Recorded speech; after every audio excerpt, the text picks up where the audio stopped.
Welcome to the Artificial Cities podcast, where we will talk about artificial intelligence, technology, policy, sustainability, and so much more. Let's grow one conversation at a time.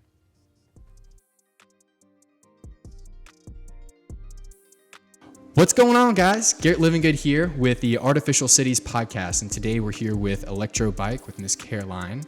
We're in the Atlanta area, so if you want to go ahead and take the floor, Miss Caroline, and talk about ElectroBike. For sure. So my name's Caroline. I'm here with ElectroBike. We have been here in Brookhaven for about 5 years now, and we have a second shop too that is closer to the Beltline called the Atlanta Bicycle Barn. While we here in our Brookhaven location primarily just focus on electric bikes, our other store caters to both electric bikes and traditional bikes. And here at this spot, we carry a bunch of different brands and have one of the largest showrooms with the most bikes that you can see right now. Yeah, I see a lot of bikes around me. So what are some of the brands you guys carry? Some of the brands that we carry are Magnum Bikes, Gazelle, Yamaha, Bulls Bikes, Revy Bikes, and Bentelli, just to name a couple. That's a quite a list you have there. Yes. You've done a lot of inventory. Oh my goodness, the inventory is endless. Good. Well, that's good. And you're moving bikes. Yes, so for sure. When I think, for whatever reason, my animal brain goes back to my 5-year-old self in a little Toyo truck. You know those little Tonka trucks you get in that were electric? Oh, yeah. And they go like 3 miles an hour. Yeah. And they have like little Hummer sure. ones. So that's what I think of. And I got my brother's Tesla recently, and it just kind of reminded me of like, this is all just basically a battery. Yeah.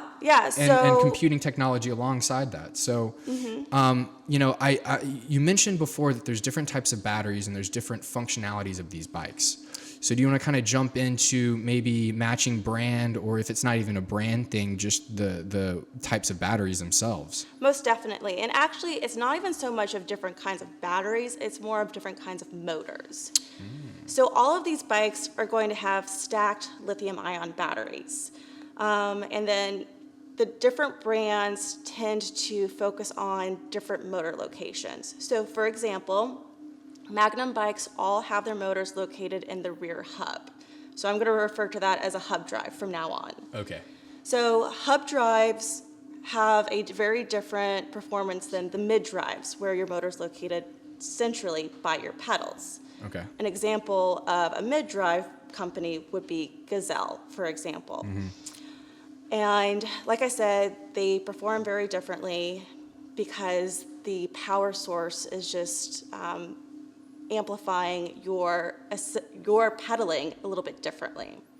Okay. So in the hub drives or rear drives, it's going to feel a lot zippier when you engage your pedal assist. Okay. Whereas with a mid-drive, it's going to be a much smoother, more natural progression from no assistance to levels 1, 2, and 3. So all of these bikes have different levels of assistance. So you can still ride it like a normal bike, where you don't have any of the electric portion turned on. And then when you need it, say you're approaching a hill, or you're just too dog tired at the end of the day, and you're just like, forget it, I'm not doing this right now.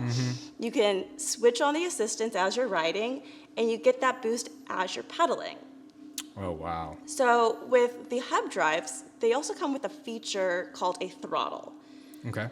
The throttle will propel the bike forward without you having to pedal at all, which is more like a scooter function, but it's also super helpful, whereas the mid-drives don't come equipped with that, so you're constantly pedaling there. Well, it's a lot safer, I'd imagine. When you're going to fall on a bike, it's either when you're going really, really fast or right when you get started. And, speaking of speed, the legal limit for speed here for electric bikes in Georgia is 28 miles an hour. And that might not seem a lot when you're in a car, but when you're on a bike, it's pretty speedy. So our bikes range in different speeds. Some of them will only get you up to 20 miles an hour. Some will get you up to 28. And then that throttle feature will usually cap off around 20 just for safety purposes. You'll notice that all of the mid-drives, like I said, that don't have the throttles most of them will only get you to 20 miles an hour, although we do have certain models that will get you up to those higher speeds for sure. And when you go to higher speeds, you get bigger motors, bigger batteries to support the motors, and that also drives the price up a good bit. Well, I'd imagine there's some limitation to like you physically moving your feet and then trying to pay attention to the road. And so I understand that cap on the speed. Right, and it's not going to inhibit you from going faster. So Right. if you're going downhill, for example, and you're just trucking, I mean, it's not going to stop you from going past that 28 miles an hour. It's just going to assist you up to that point. Very cool. Yes. Now, the biking community is a very tight-knit community. And I've not even seen the full brood of it. I have an uncle that was into it, and he was, and so like I got a little peek on the inside, but I do know it's a very strong social group, and there's different philosophies behind why people bike, and it's kind of cool to translate that into like the mechanics of a car, because there's, you have people who are in for the speed, the handling, and then you have people who are there for gas mileage, comfort. And so I definitely see the parallel to the facility of the different markets of the bike. For sure. And for the reason of making that, there's the fun, cool, sexy, quick, fast look, and then this is a beautiful bike. Yeah. I like that. I was like, man, it looks like a World War II bike. Yeah, that's a lot of fun. Oh man, I feel like it should be in a movie. Hint, Maybe this is a hint. movie. But yeah, so that's fascinating. But going back into the philosophies of the biking community, you mentioned there is some crossover, but for the most part, especially in the region that we're at, it's more kind of describe like who is coming in here, and who do you think should be coming in here is another way to take that. Yeah, for sure. So just to kind of look at our inventory really quickly, that can kind of show you the type of person who's coming in here. So we have mountain e-bikes, we've got comfort cruisers, folding bikes, more commuter styles. I even have bikes with drop handlebars for the more traditional rider. I would say the majority of the people who are coming in here are coming in because, I mean, like I said earlier, the hills here in Atlanta are not something to take lightly. So the electric portion makes the city more accessible. Right. So a lot of people want these e-bikes to commute to work. Some people want to lessen their, carbon footprint, and so they want to, take it to get groceries and make other little errands around town. And they're just sick of having to sit in Atlanta traffic, because as this pandemic is getting a little bit, not as, as it was last year, Right. Traffic is building up. The one good thing of the pandemic was no traffic. Exactly. Oh my gosh. And, traffic is definitely back in full swing. And so having an e-bike makes it a lot easier to just zip around the city and not sit in, hours of traffic for some people. Gosh. So I would say the majority of my clients who come in here, my customers, are going to be those who do want to commute, those who want to use it as another vehicle, but I also have a lot of people who just want it for fun. It's a toy. You hop on one of these things and it's fun. Yeah. Yeah, they are. So, and then every once in a while, I do have people who are definitely avid cyclists, and maybe they can't stay up with their group ride anymore. Maybe it's an injury, they're getting older, whatever the reason. But they want to keep riding. I have a lot of older customers who have been riding bikes their entire lives, and they just don't have the same capacity that they did when they were younger. And so getting on an e-bike is just like, okay, I can still do this. So that's another nice feature, that these bikes are able to give people a little, maybe some of their confidence back. Now, do these bikes have like a balancing ability for people that, maybe are on the further end of not able to ride a bike? I do have tricycles. Okay. Oh, Yeah, there's the so solution there. I do not have any in stock currently, Okay. but we carry the Bentelli Trio, and that's quite popular. The motor is actually located in the front hub, so it's more of a pulling motion rather than the pushing motion of the rear hub. And people who do struggle with balance, whether it's an older person or someone who just has a disability, it just makes it a little bit easier for sure, because two wheels is great, but it's not for everybody. No, well, and there's, you have to work it by. I mean, it's a skill set, and so it's more than a muscle memory.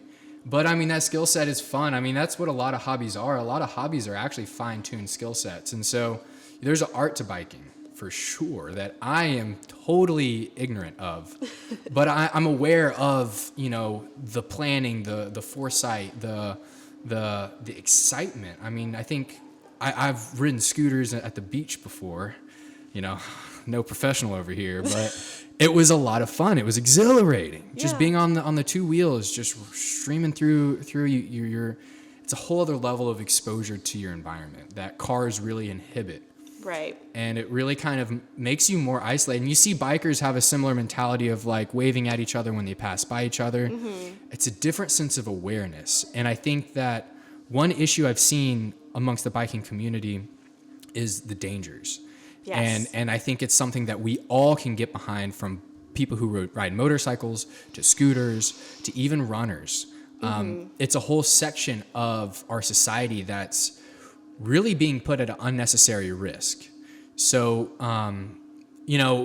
what are some things you hear around here that, that bother you, or think that we could do better as a community when it comes to safety? So I'm no expert when it comes to, city layouts and infrastructure, but there's a definite theme that people are scared to get on some of these busier roads because there aren't designated bike lanes.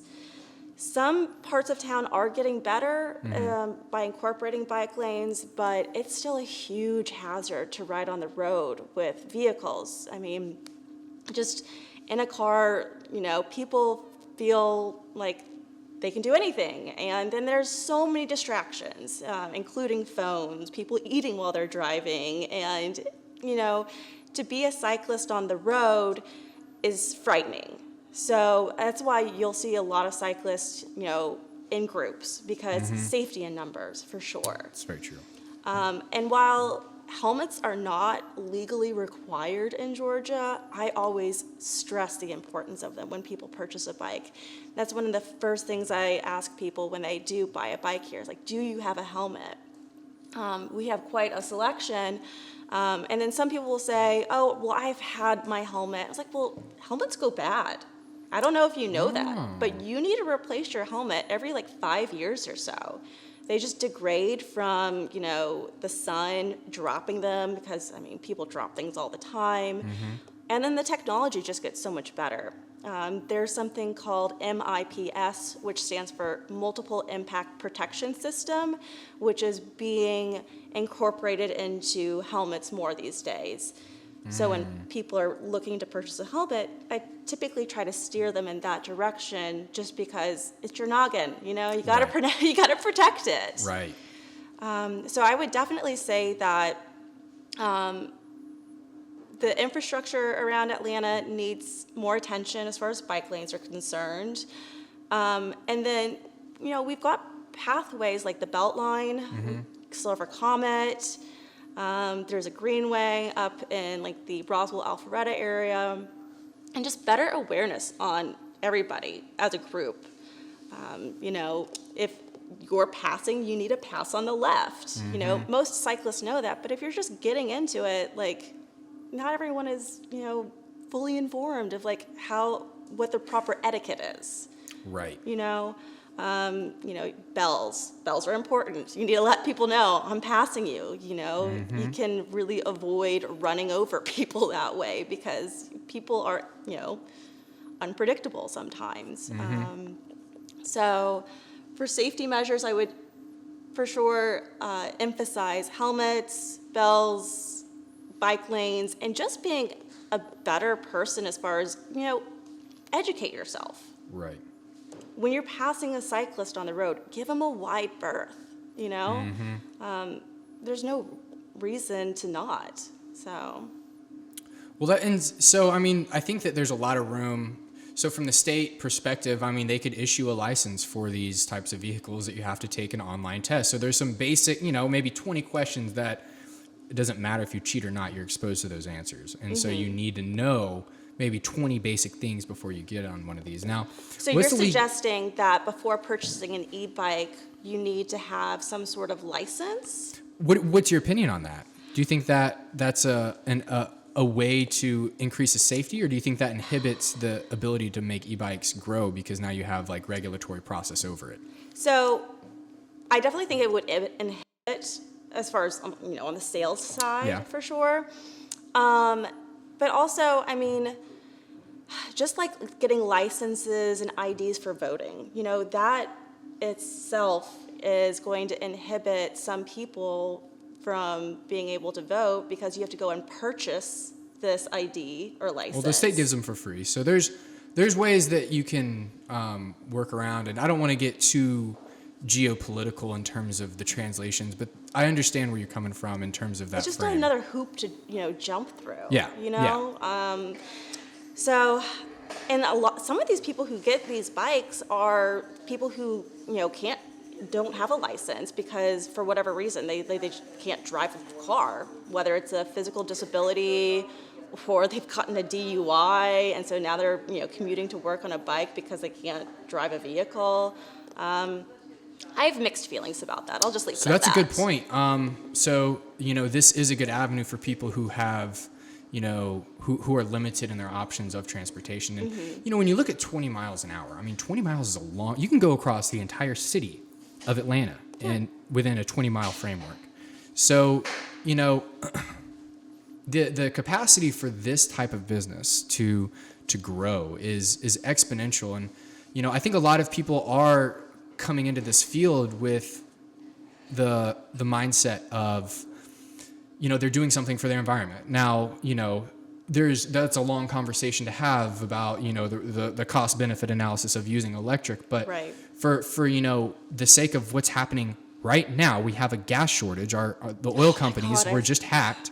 And so what do we do? I mean, if we lay all of our coins, I mean, this is basic, just, ethics and logic 101. I mean, you don't put all your bets, even gambling 101, you put all your bets into a bad set of cards that's not able to keep people alive. I mean, transportation is essential. For sure. And so, modes of transportation, expanding this field, back in the I think it was 50s or 60s, if I'm not mistaken, the company was Goodyear, but it was a tire company for the lack of not making, for misspeaking.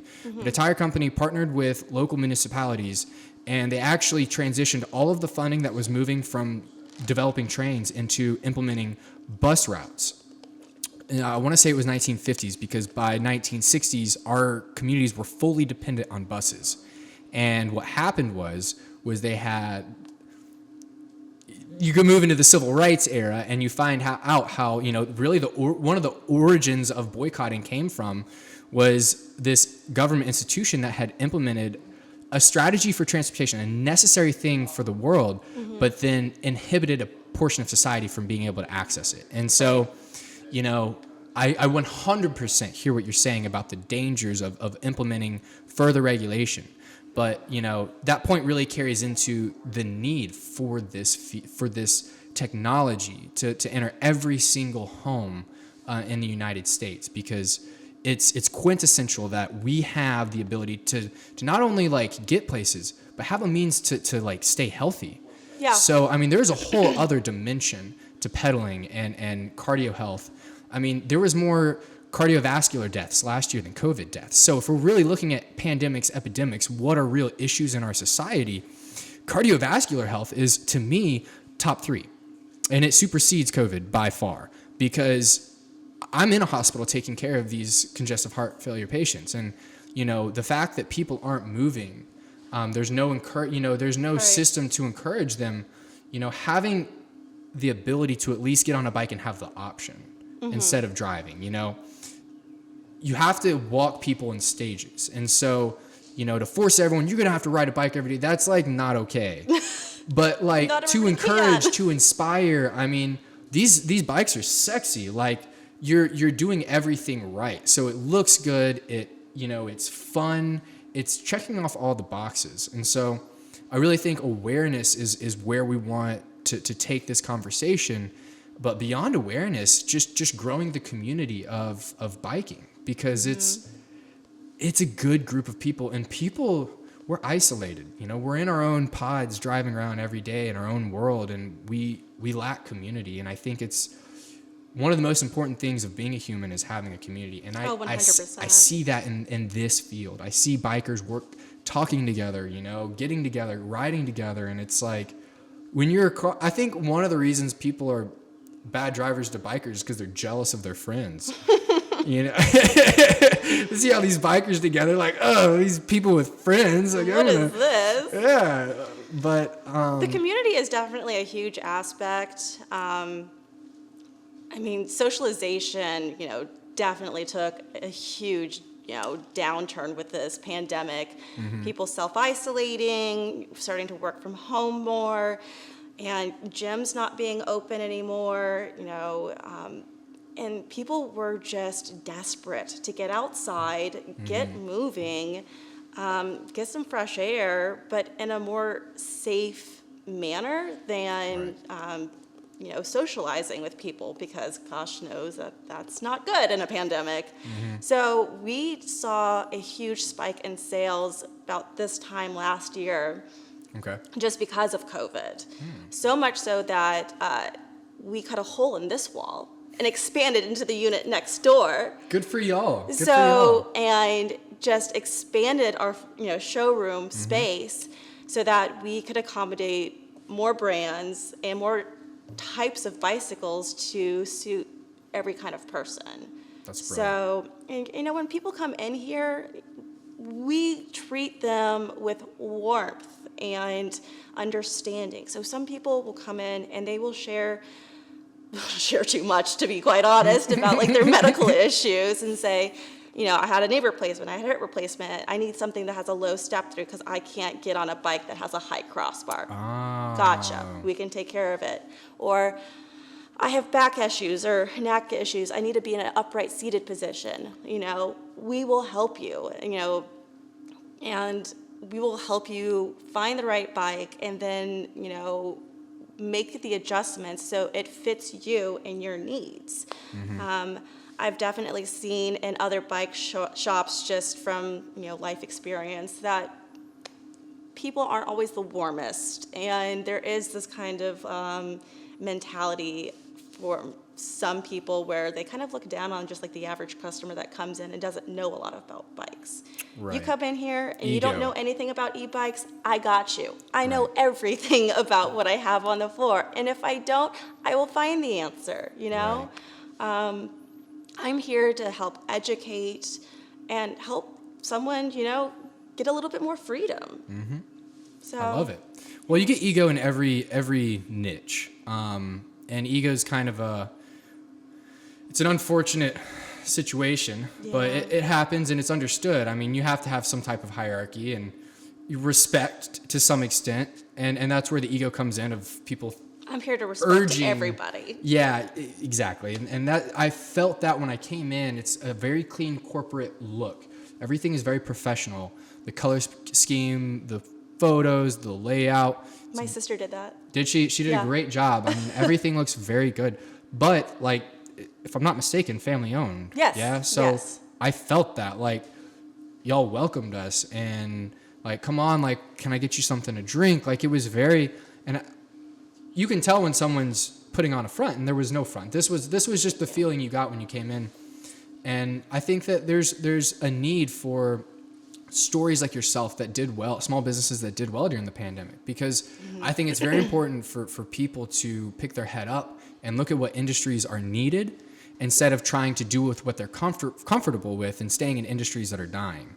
And I think that this industry is a great industry, and people need to, pick up their head and involve themselves, learn about it, because as you said, they're safer now. They're not, there was an issue with fires with electric batteries. Yeah. Years ago, and so there's so much evolution that the more we try to discontinue this technology, the more it just advances. Back in the 1980s, GM had developed an electric car and they suppressed it immensely and put it under. And it wasn't until really Elon Musk came around until he brought it back. And so this technology is here to stay. It's not going anywhere. Whether we convert the lithium ion batteries to some type of nuclear miniature reactor that's, even safer, I don't know. Maybe we do a hydrogen battery. There's a lot of ways this technology can evolve and adapt. But I think that the more we can increase people using this, the more that we will see actual politicians and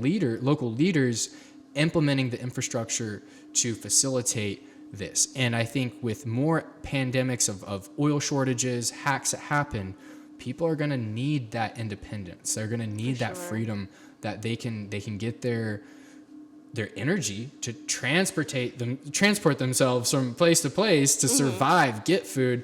They can get that from their own means of their own house, and they're not dependent on this international economic system that's incredibly unstable. Right.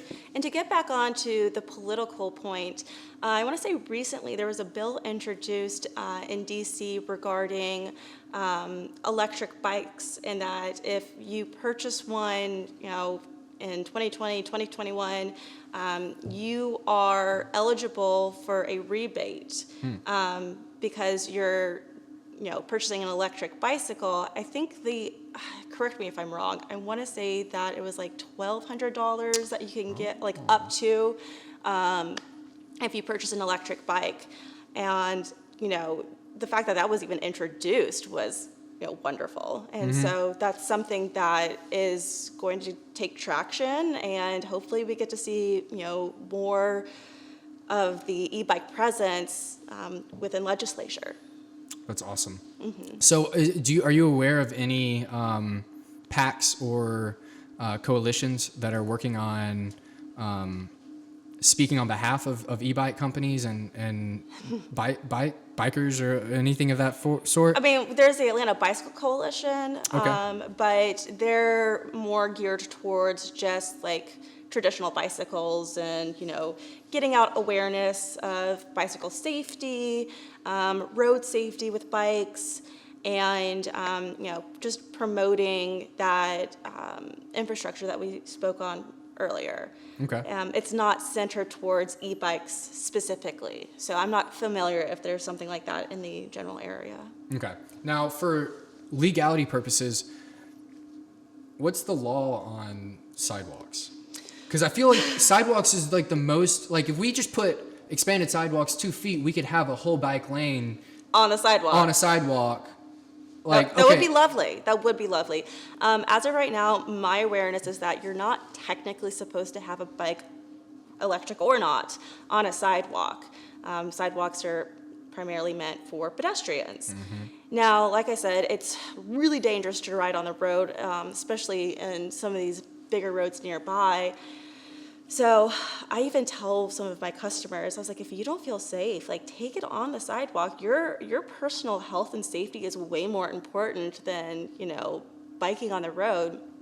And very rarely do you actually see anyone get in trouble for that anyway, And then when you see a pathway that says no electric vehicles, it does not pertain to these. These are still considered bicycles by Georgia code and law. Beautiful. So there is, like I mentioned earlier. So that's where the Silver Comet Trail, you can ride on that. For sure. You answered that.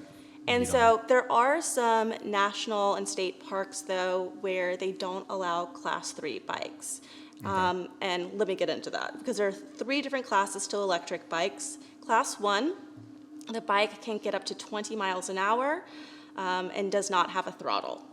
A Class 2 bike does have a throttle, but it can only get up to 25 miles an hour with pedal assist, 20 with a throttle. A Class 3 bike is going to be the one that gets up to 28 miles an hour with or without a throttle. A lot of national and state parks will say no Class 3 bikes. Okay. luckily, on some of these bikes, for example, the Magnum bicycles, I can program them to not exceed 20 miles an hour on the pedal assist. So if you do find yourself in a national park and you want to be, cycling around, but it says no class 3, it's a really easy switch. Okay. So there are ways around it. Very cool. And that's a good answer because that there's a lot of information to be able to maneuver through this world. And if we don't have the information, like, we're lost. And this is such a new field that I'm not well read on e-bikes at all. How long have they been around? I mean, what's their timeline of this tech? E-bikes have been around, for at least the older ones with the lead acid batteries have been around for 50 years. Okay. They used to have a particular kind, especially in Europe, where the power was regenerative. Okay. But those bikes are heavy, lead acid batteries, and pretty much obsolete at this point in time. Obviously, lead is no bueno for the environment, so all of the batteries have been switched over to lithium ion, and they're easier to repair and recycle in that manner. I do feel like e-bikes started getting more traction, especially here in the United States, probably about 10 years ago. There was kind of a whisper of e-bikes, and then we got into the game 5 years ago, like I said earlier. And the first couple of years, we're just, getting a little bit of recognition here and there, but it has exploded within the last 5 years, 4 years. So. Wow. Well, Atlanta implemented the e-bike, and I think it was a really cool function of implementing a crowdsourced technology of having these bikes all with GPS locators that the city can use. And now those are more scooters. Those aren't that's a different product than what you guys have, correct? So it is different. So I think you're referring to maybe the jump bikes. Yeah, I think so. I think that's what that is. They actually tried to hire me. Did they? Yeah. And I was like, oh, I'm sorry. I'm working for my family business. I can't do that. I'd much rather work for my dad. Yes. But so those bikes, I want to say, are the hub-driven bikes. Okay. And so those do come equipped with a throttle, which is more like that scooter feature. They're sturdy. They'll definitely get you from point A to point B. But what I offer here is a more upscale version of that. Okay. You have different types of braking systems that are better than others. You have shifting and derailleurs that are better than others. Not all bikes are made equal. Componentry is huge. I do like the fact that the e-bikes were introduced just for more awareness, because I have people coming in, it's like, oh, I rode an e-bike the other day and I decided I want one for my own now. Excellent. I can help you. It's a fun, it's a pathway. Yeah. It's a part of the niche. Exactly. And so it's connected, but it's to someone like me who's not stepped in this field at all would not be able to distinguish it at all at the beginning. So we do rentals as well down at our Beltline location. That's brilliant. So we have traditional cruisers with no electric for rental, but we also have an electric fleet as well. So it's a nice way to kind of get your feet wet before really starting the research process before purchasing a bike. So I have people who come in and they're just learning about e-bikes. They don't know if they really want one, if it's going to fit into their lifestyle. I suggest to them, check out our Beltline location, rent one for a couple of hours, make it a date afternoon, ride down the Beltline, go get some lunch, shop around. It's fun, and then decide then if this is something that is applicable to your lifestyle. I like that. I like that a lot.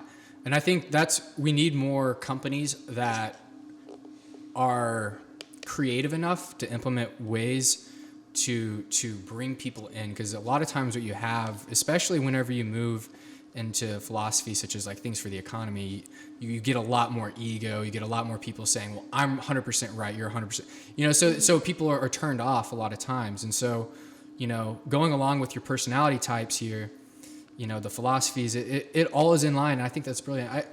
I could foresee, city municipalities partnering with companies like this and actually having you guys facilitate free rentals on the end consumer side to supplement the need of actually spending billions of dollars on infrastructure redevelopment, spending a couple $100,000 a year to make sure that, the constituents at least have a way to get around. And government private partnerships can do a lot in communities if it can be done so properly. So I'm just going to throw that out there from it was a artificial cities feeling I had to kind of throw out because what we want to do with artificial cities is use data, use people working together to be able to build better communities. And this community, there's so many directions of what's ethically right, what's logically right, what makes more sense, what's safer.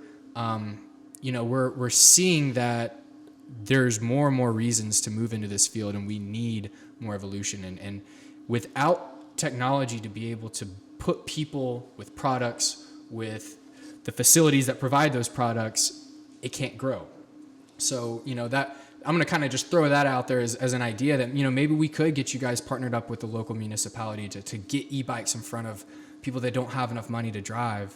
And we might, the city itself might end up profiting massive amounts more on taxes because now you've increased the amount of labor workforce in that area. So a program like that could pay for itself overnight if implemented properly. And I know I said I didn't want to get too geopolitical, but I'm going to throw that out there because there is ways to redesign our communities, and we have to start working with local businesses that have the technology, that have the knowledge, and that have the communities that can bring it to life. And I think maybe I'm kind of carrying into the end of the conversation because we covered a lot. I mean, you are very knowledgeable, and this technology is very much so needed in our everyday lives. I mean, even living in Rockmart, I drive from Rockmart to Cartersville for work, and it's about a 40-minute drive. Most of it's highway, and I sit about 70 miles an hour. But even still, it's about a 35-mile drive. Okay, yeah. So if I plan for just 2 hours, I could take an e-bike, and I'm already planning an hour drive. So at that point, what's an extra hour of a podcast or an audiobook? Yeah. When you live in Atlanta, it could take 10 minutes to get somewhere or 5 hours. Gosh, and that's not the truth. Even like geolocation, like it's not that big of a deal for me to ride an e-bike in Rockmart. But in Atlanta, it makes so much sense to have one. Even as like a secondary vehicle, because your car is unreliable. And, like I said earlier, you can't throw all your eggs in one basket. That's not a smart way to live your life. So this is a great, I think every family should have an e-bike, at the very least a professional bike that they can ride and do for health reasons. But yeah, I appreciate your time. Yeah, no, thank you for having me. I've enjoyed it, and whatever I can do to educate people on electric bikes, I'm here. Yeah, so real quick, addresses. Yes. So our location here in Brookhaven is 2484 Briarcliff Road Northeast. We're Suite 25. This area is called Brighton Park. Okay. For just, reference point. And then Atlanta Bicycle Barn is located at 151 Sampson Street, and that's downtown. And if you're on the Beltline, it's between Krog Street Market and Pont City Market, but closer to Krog. Okay. And before we end, let's invite Mr. Gary. And you got any questions for us, Gary? Yeah, I just had a question. Maybe it was covered, but for the people who are novice and they might want to be interested in getting an e-bike, their first thought could be like cost. Yes. And I'm not sure if I missed that while you were talking, but I wanted to know what's the range in prices for a person who doesn't even know what kind of bike they want or whatever. Maybe their budget is maybe $500 or something, versus someone else who says, hey, I've got a cool $500 $5,000 I can spend on a bike. So what are they getting in terms of ranges, and what would you suggest? I was just curious. I didn't know if you covered that area. Thank you. Of that, or if I missed that. So our prices here start around $1,400 and then go up depending upon the size of the motor, size of the battery, and the componentry of the bike. Now, if you go online, you can definitely find something much cheaper. It will get you from point A to point B, but for starters, we won't work on them. We only service the bikes that we sell here, our brands. So if something does go awry with your Costco bike, good luck. You know, who's going to work on it? Also, you know, just like anything, if you just spend a little bit more up front, it's going to be a lot less in expenses down the road as far as replacing parts. And it's just going to be a much more quality bike and a more comfortable ride. So there are cheaper options out there that might be better for some individuals. But I will say the ones that we do offer here are quality. We've done our research, and I'm very proud of the selection and the brands that we carry here. Well, you get the support of the company as well. 100%. And when you buy through Costco, you're having to deal with not only the distributor, but also the manufacturer. And here you actually have the support of a team that is able to work on it in-house, who's able to educate you if you have questions. I mean, it's like having a friend, you know. Going back to community. You now have a friend in the bike business. ElectroBike. And I wanted to piggyback off of that in the sense that I know that a really big push that I've actually seen on Facebook, the internet in general, is folks who want to enter this market of e-bikes. They're saying you can order e-bike from China. It comes in the box, $300. It'll do everything that you're getting here versus going out and spending $1,400 for an e-bike. And so you can order an e-bike from China in the box, and you can save yourself, $1,000. And so for those folks, are you able to address maybe that at all? Yeah, if you buy something from China for $300, it comes in a box. You have to assemble it yourself. So there's that for starters. That's a whole other room for error right there. Yeah, if you don't know what you're doing, it's dangerous, When we get our bikes in, they come in boxes as well, but we have certified mechanics that assemble them. We test ride them. We make sure they're safe before going out. And we have warranties as well. So depending upon the brand, one brand might have a 1-year warranty, one might have a 3-year warranty. We do that kind of work, so it's just less stress on the consumer. So if something comes up, bring it in, we'll take care of you. I like that. That's a good answer. I'm going to make a cross-reference to mics because this mic is about a $100 mic or so. You can spend thousands of dollars on mics, but if you do your research and you know what you're buying, you can buy let's say a $1,200 bike through a recommendation from someone who knows what they're talking about, who's done their research, and it will work great. And I could go buy a $3,000 mic and it will sound better. But what I'm getting out of this dollar amount was because I did a lot of research of the quality of the mic, the endurance of the mic. And so to work with people, if you're a novelist in something, you need to surround yourself by people who are in the field, because you're going to get a lot direct access to more information, more accurate information. And, instead of spending $1,000 on something that I researched on my own, not knowing anything about e-bikes, I could have spent, come here, spent $1,200 or maybe even $1,200 and bought something that was reliable, but also the support behind it. Because, having support, that's one of the most important parts of just being a human. Is it's your social group. It's a support system. We're meant to have communities, and the more that Amazon has exploded and this online shopping has grown, we've lost a sense of the touch, the communication, the feel, the trust of fellow man. We're trusting these sites that have zero research done on them, and instead of trusting an actual brick and mortar business who has a staple in Google that, has a track record. And like I said, we've done our research on our brands. It's not something like, we'll like this, we'll just throw it on the floor. we look at reviews, we look at the componentry. There's a lot of hard work and research that goes into, cultivating what we have here. And gosh, you can spend hours online looking at e-bikes, and if you don't have the ability to actually look at one in person and take it for a test ride, you really don't know what you're purchasing. And that's something that we offer here, is that you might be between a couple of different bikes, and you might not know if a mid-drive is good for you or a hub drive is good for you. We'll come in, test ride one of each, and decide what you like, what you don't like, and we'll go from there. I like that. Well, I think there's a lot of room for small businesses like yourself to grow. I love the story of you guys doing well during COVID. That's great that people are looking into these options, that there's enough awareness where there's an economy for it. Yes. So I'm super grateful for that.